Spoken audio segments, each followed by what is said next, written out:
What's going on, everyone? My name is Camille. I've been a huge soccer fan for all my life, and I followed MLS for most of my life as well. And as you can see, I'm a huge Fire fan. I live in Chicago. I've followed them since whenever I could remember.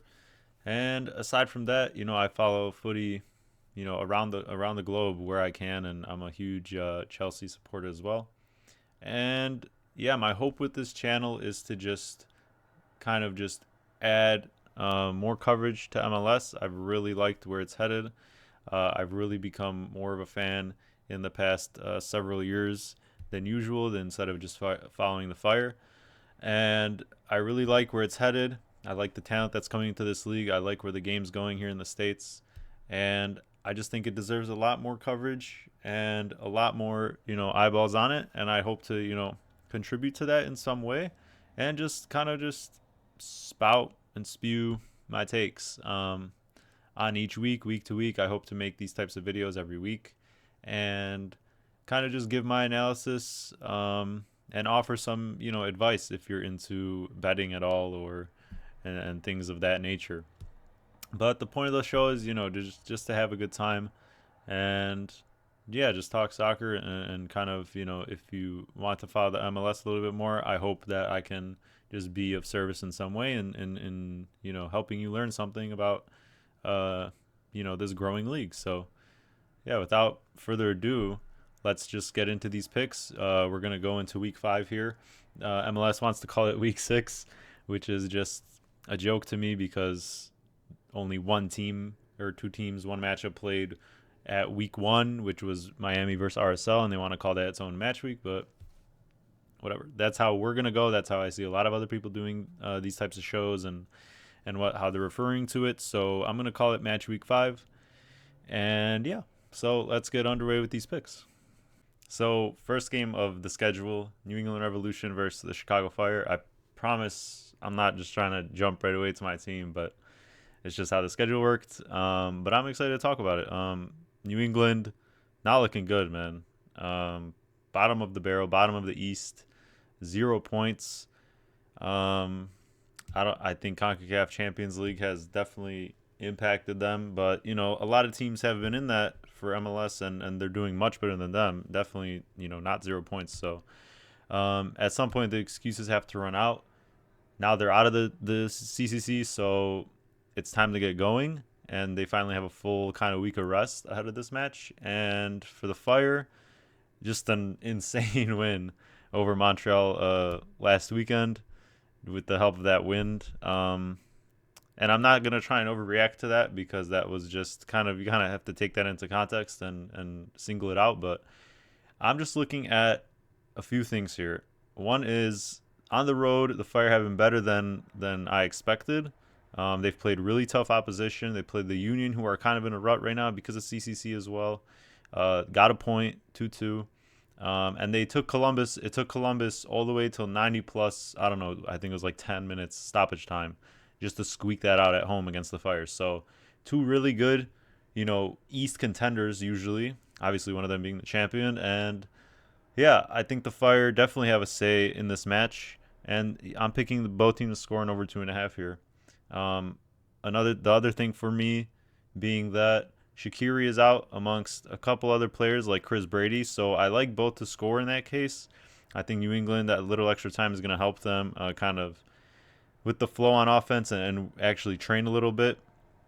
And for the Fire, I'm really excited to see Brian Gutierrez possibly run that 10 with Shaqiri out. I hate to say it, but it's just not working with Shaqiri. You have to play him because of the money he makes, but he just hasn't been that chance creator. So I'm really excited to see how this plays out. And these two teams have had some bangers over the past couple of years. Both teams score have hit easily. I think 4 out of the last 5, and this is a good price for me. I like what the Fire have shown on the road so far.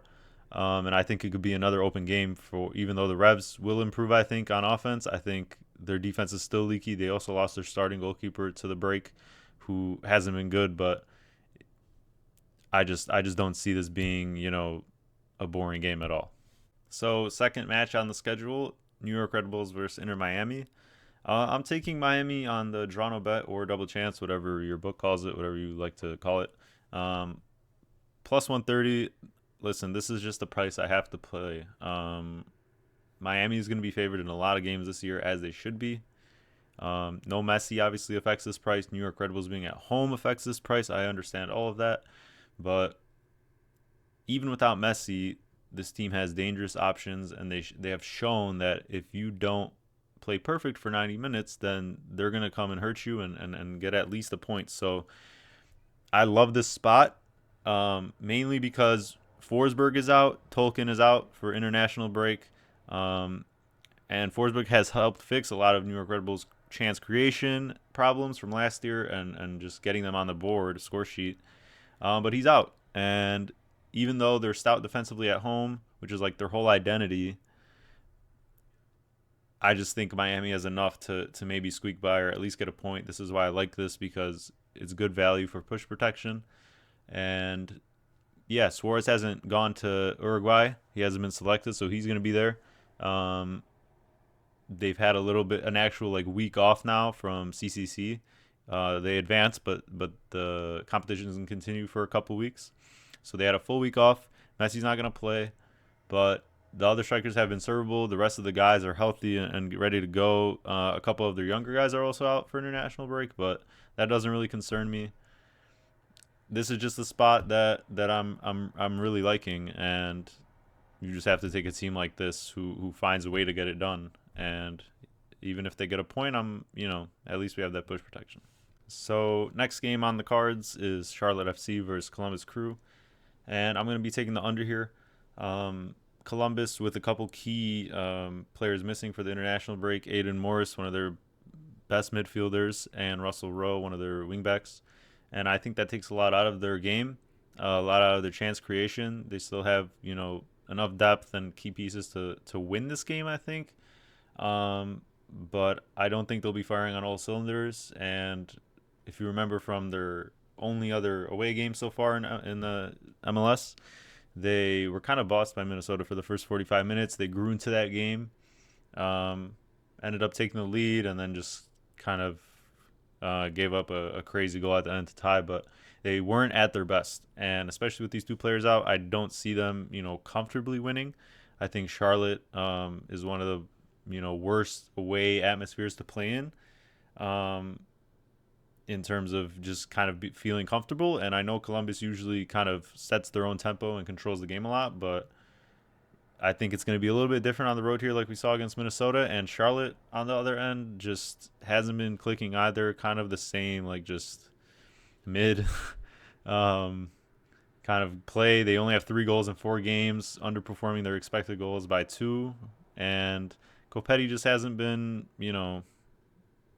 that good from the end of last season going into this season. So I'd rather not pick a side here. I'm going to trust Charlotte to kind of just give Columbus a challenge, and both teams kind of bunker down a little bit. Charlotte should still be respecting Columbus because they have enough firepower to win. Cucho's still going to be there. Ramirez might start up top with him for once, but we'll see. And yeah, I still think Columbus maybe edges this one out, but I could definitely see a 1-1 or something along those lines.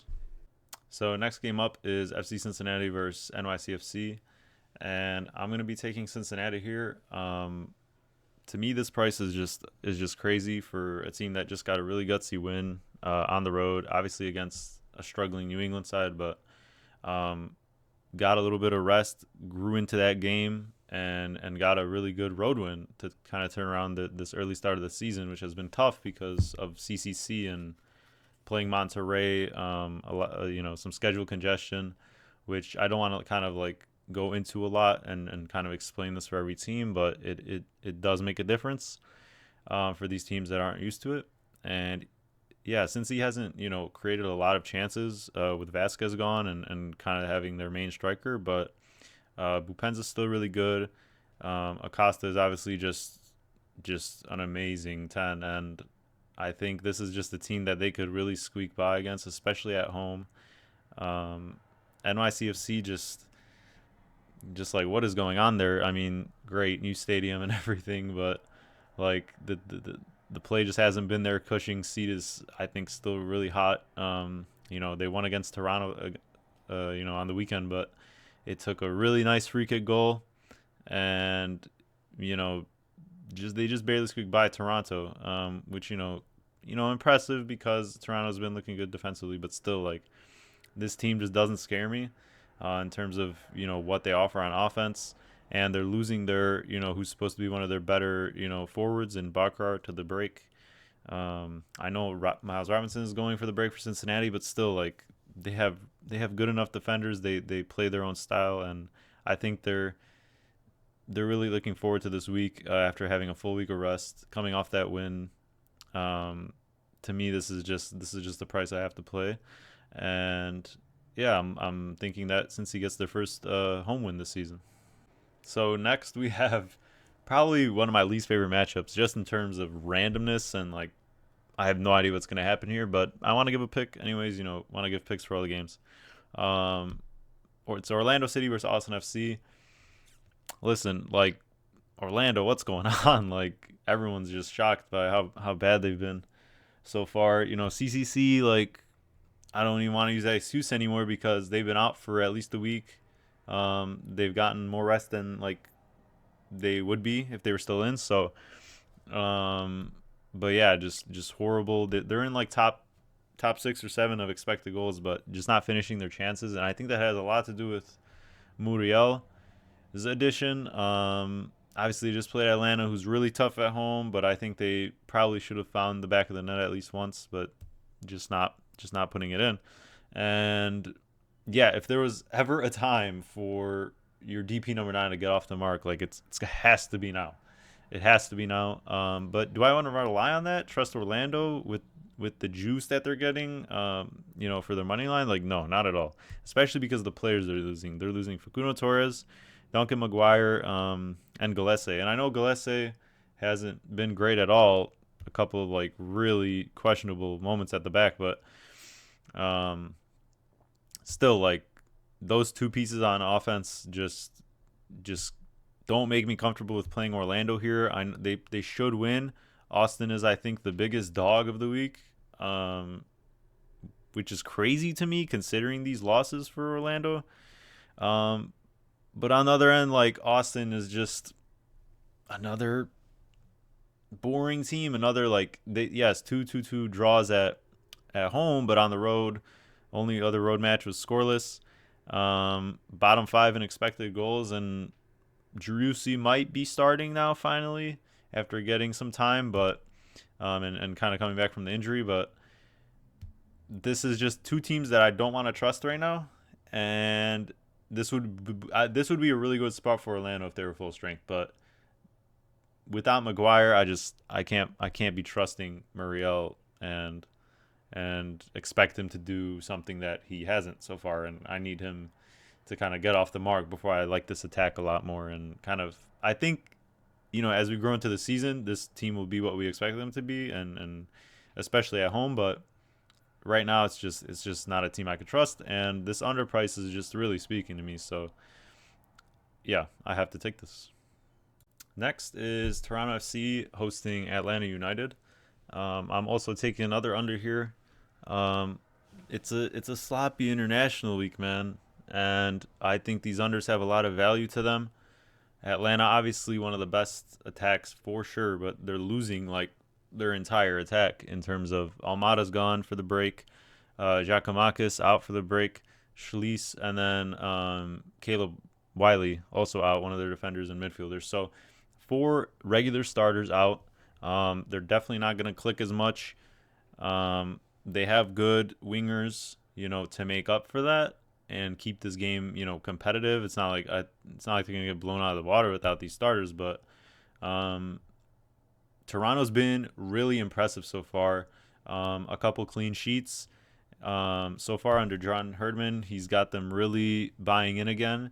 And at home, I think it's also just going to be a little bit tougher for Atlanta. I mean, going on the road and getting, bagging a couple goals, and especially without these starters. So I see another low-scoring game here.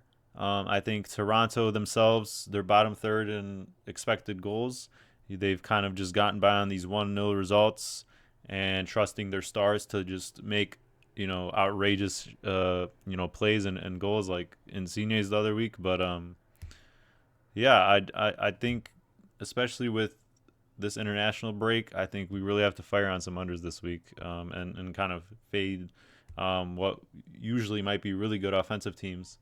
But a lot of teams are going to be out of sorts and not clicking as much chemistry wise. So next up is Whitecaps versus Real Salt Lake in what's actually one of my favorite spots of this whole weekend.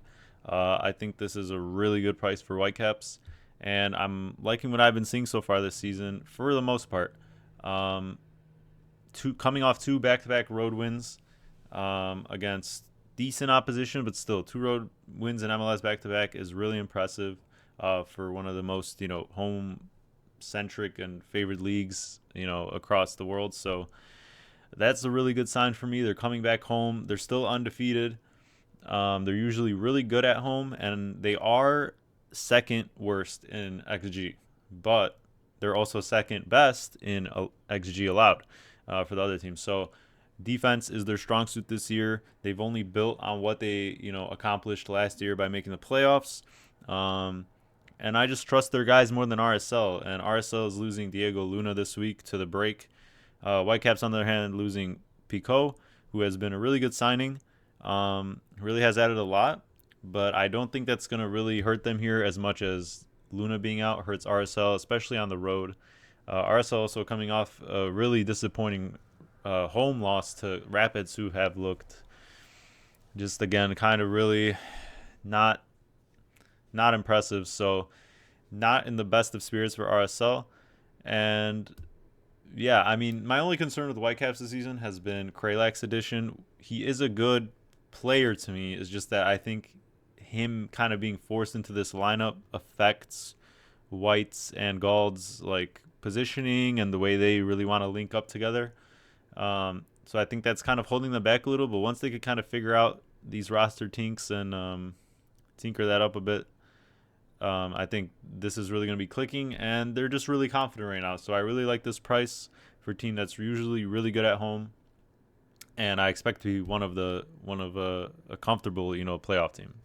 Next up is Sporting Kansas City versus LA Galaxy, which I think is just going to be more of the same for LA Galaxy. This attack is special, and it's going to be a pleasure to watch all season. They're firing on all cylinders in attack.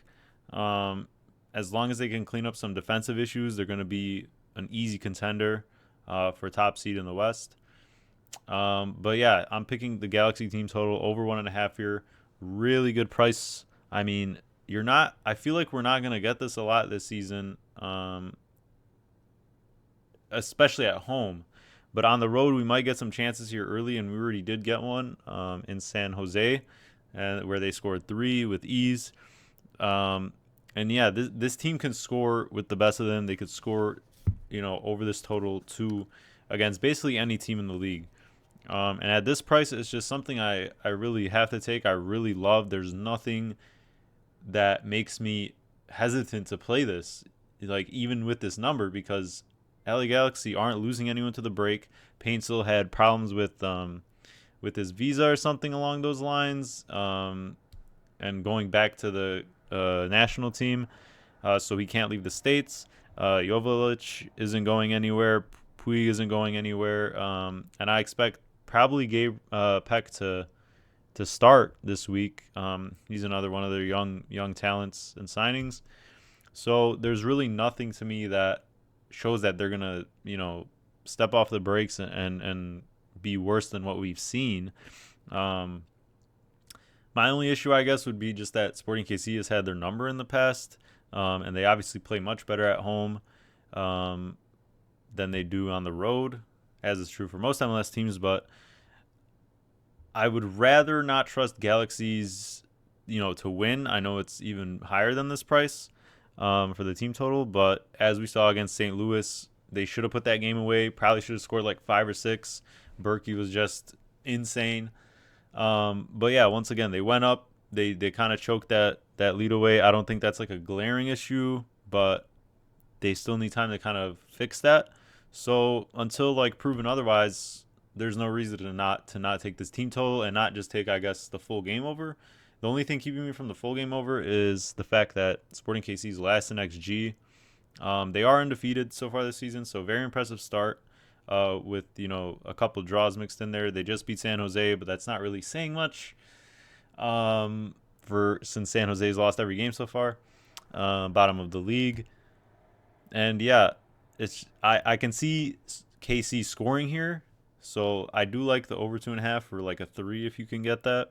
But honestly, I'm just gonna take the crazy value here because I expect Galaxy to put two in the net. I mean, I don't want to really rely on KC as much, even though I think they can contribute with one of Galaxy's starting center backs out with the red. So as well, yeah. I mean, I'm trying to find the best value here and just crazy prices early in the season, and this is just one that is just a no-brainer to me. So let's see where it goes, and let's keep riding this thing till we're proven otherwise. Next up, we have actually one of my other favorite plays this weekend, which includes St. Louis City at home hosting DC United. I'm going to be taking the over 3 here. If you can get 2.5, I also like that. I don't think it should be that juiced. Um, or just, maybe add it to a parlay because I think we should easily get this third goal. It's all about that push protection for me. I can really see, the possibility of that fourth goal, obviously. And yeah, both these teams have looked really good to start the season. DC United top 2 in expected goals so far.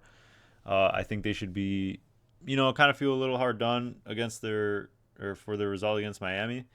But other than that, they've been clicking. Benteke is just a really good profile striker for MLS. He's still got it in him, and the pieces around him have really been contributing and giving him chances and giving him service. So on the other hand, St. Louis, we all know what their style is: a lot of pressing, a lot of running, and they're just dedicated for all 90 minutes. So they're going to be relentless, especially at home. They get a huge boost.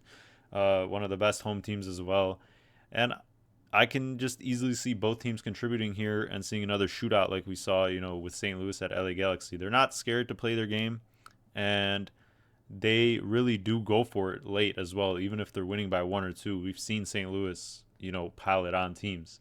So, I can see a 2-2 here, 3-1 for St. Louis, and there's really nothing that's showing me that this goes under or that this is a boring game at least.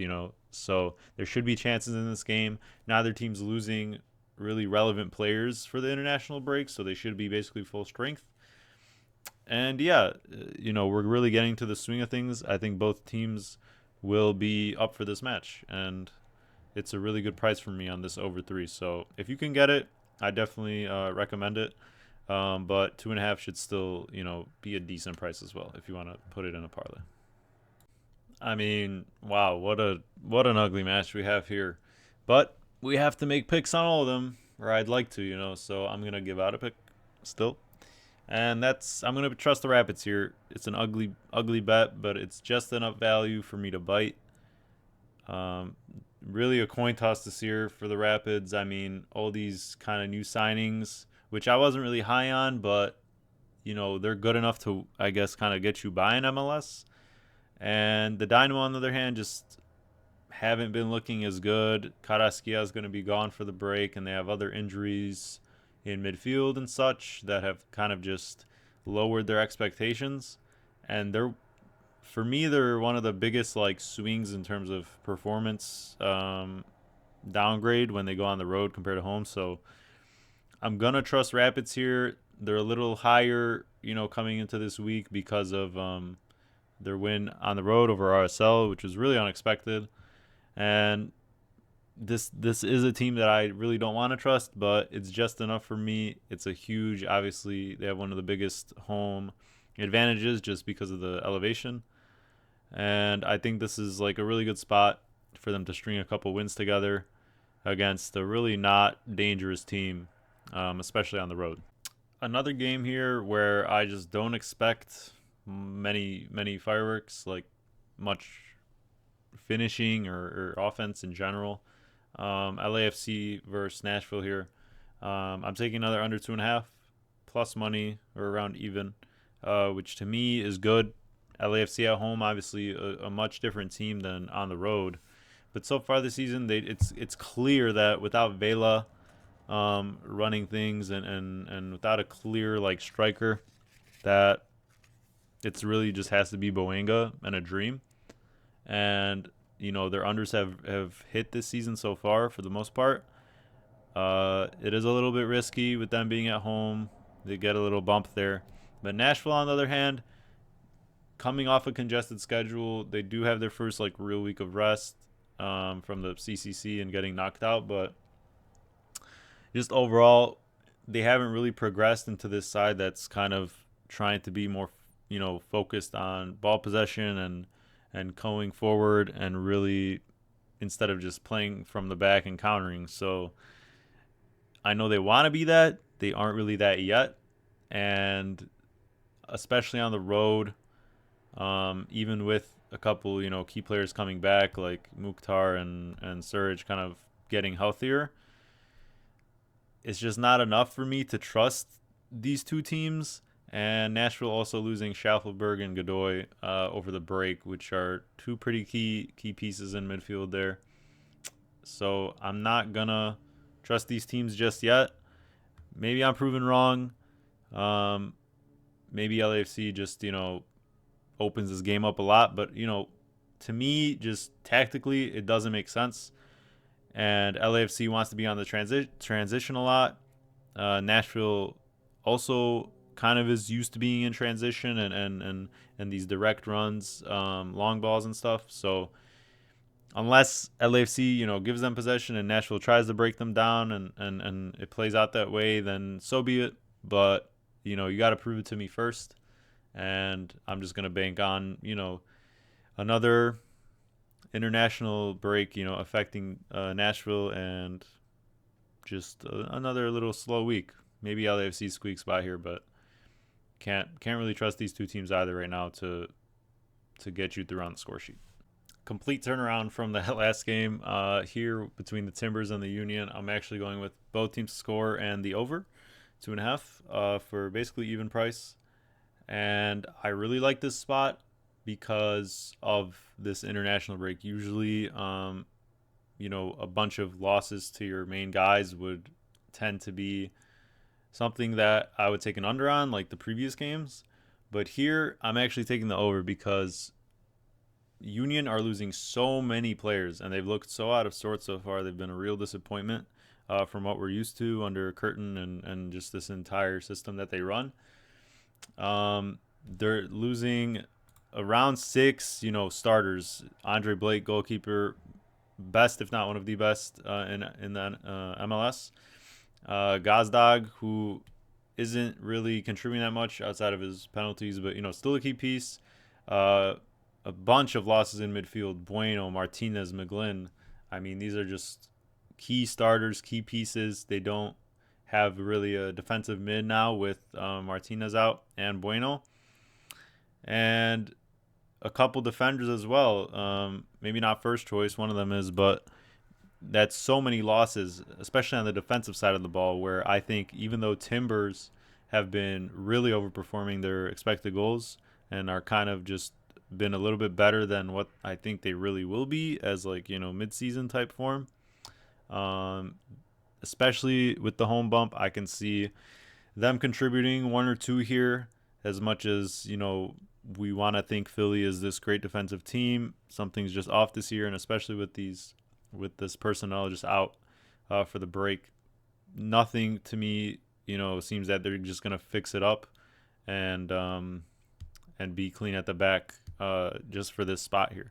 And on the other side, they're not losing as many pieces on offense, and Timbers will give up goals. So I can see Union contributing here as well. I don't really want to trust the side. I just think we have potential for goals here. And without these key players such as Blake and their defensive defenders, this should be an easy over for me. I mean, finally Philly has a little bit of that week off now, one of those other CCC teams, so they'll get a little bit more time to rest and recover. even though it is their second straight road game. But it's also a huge road trip all the way to the West Coast. So I would also favor, I wouldn't mind Portland here. It's just that they have been overperforming and they can give up goals as well. So, I can see a 2-1 here on either side, or 2-2, something along those lines. This game just screams chances to me, and Philly's still just, not sticking to what their identity has been just to start this season. Last match of the entire slate here, San Jose facing Seattle. San Jose at home, and I'm picking a draw here, kind of like out of my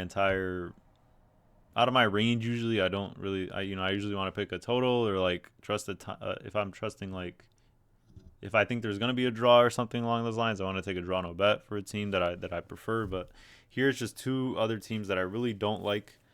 San Jose obviously winless, pointless, and Seattle as well, just not playing up to usual standards. Neither of these teams really that threatening in attack. San Jose is still trying to figure things out with this new kind of new personnel, and not really clicking yet. Espinoza and Abobisi really haven't been on that same level as they have been in the past couple seasons. And Seattle at the same time, no real star striker, star player in front anymore. A lot of aging players. Rui Diaz aging. They really haven't been able to be as dominant as they have been, even at home. And now they're on the road here against a Quakes team who just kind of has had their number in previous years. So I'm just going to take a draw here. I could see a 1-1 or 2-2. Honestly, 1-1.